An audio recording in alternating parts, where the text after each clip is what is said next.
बिस्मिल्लाहिर्रहमानिर्रहीम। अस्सलाम वालेकुम। आज मैं आपके साथ चिकन कोफ्ता की रेसिपी शेयर करूंगी। तो चलिए देख लेते हैं कि चिकन कोफ्ता को कैसे बनाते हैं। कोफ्ते बनाने के लिए सबसे पहले हम बेसन को फ्राई करेंगे, हल्की सी भुनाई करेंगे। तो फ्राई पैन लेंगे, इसमें 2 टेबलस्पून बेसन डाल देंगे और दरमियानी आंच पर इसको सिर्फ 2 मिनट के लिए हम भून लेंगे। इतनी आपने भुनाई करनी है कि बेसन की अच्छी सी खुशबू आना शुरू हो जाए और बेसन का कलर थोड़ा सा डार्क हो जाए। तो आप देख सकते हैं कि बेसन का कलर चेंज हो चुका है, इसकी खुशबू भी आना शुरू हो चुकी है। मैंने सिर्फ 2 मिनट तक दरमियानी आंच पर इसकी भुनाई की है। अब हम इसको उतार देंगे। चिकन कोफ्ता बनाने के लिए सबसे पहले हम एक बड़ी सी प्लेट लेंगे। अब इसमें चिकन का कीमा डाल देंगे। मैंने 250 ग्राम चिकन का कीमा लिया है। मैंने इसको पूरी तरह से कीमा नहीं बनाया, छोटी छोटी बोटियां इसमें मौजूद हैं। अब हम इसमें कुछ चीज़ें शामिल कर देंगे। ग्रेट किया हुआ प्याज डाल देंगे। मैंने एक मीडियम साइज का प्याज लिया जिसको ग्रेट कर लिया। कुटा हुआ लहसुन डाल देंगे। 1 टेबलस्पून अदरक हम इसमें नहीं शामिल करेंगे। कुटी हुई 3 हरी मिर्चें शामिल कर देंगे। नमक डालेंगे हाफ टी स्पून। लाल मिर्च पाउडर शामिल कर देंगे हाफ टी स्पून। ज़ीरा पाउडर हाफ टी स्पून। धनिया पाउडर हाफ टी स्पून और गरम मसाला शामिल करेंगे हाफ टी स्पून। अब इन तमाम चीज़ों को अच्छी तरह से मिक्स कर लेंगे।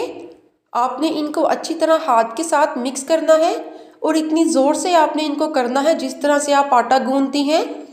जितना दबा के आप इसको मिक्स करेंगे आपके कोफ्ते उतने ही ज़्यादा अच्छे बनेंगे और खुलेंगे भी नहीं। जिनको अक्सर ये शिकायत रहती है कि उनके कोफ्ते बिखर जाते हैं या उनके कोफ्ते टूट जाते हैं, तो उनके लिए ये एक टिप है कि जब भी आप कोफ्ते बनाएं तो उनको अच्छी तरह से मिक्स करें, हाथों से दबा दबा कर उनको मिक्स करें।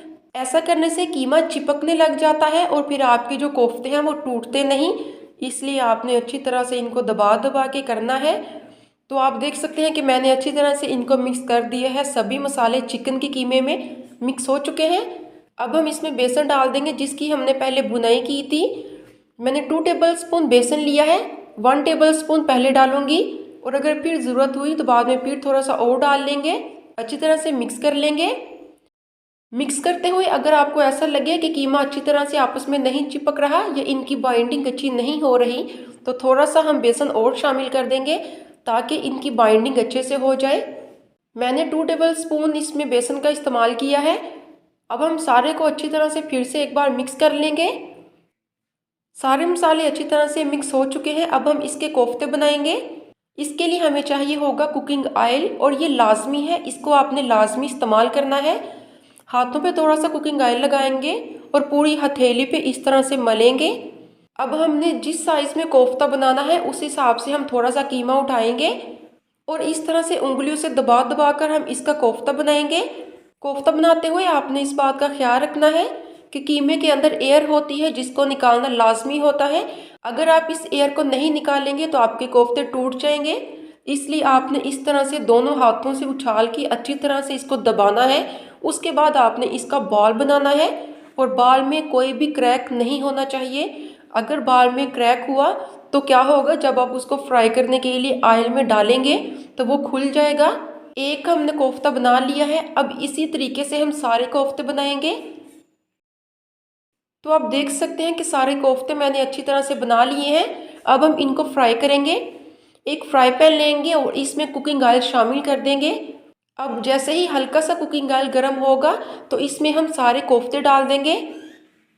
आपने ऑयल को बहुत ज़्यादा गर्म नहीं करना, दरमियाना ही इसको गर्म करना है और आपने इसको दरमियानी आंच पर ही पकाना है। आंच को तेज़ नहीं करना, बस दरमियानी ही आंच रहेगी और इसी आंच पे हम इनको फ्राई करेंगे।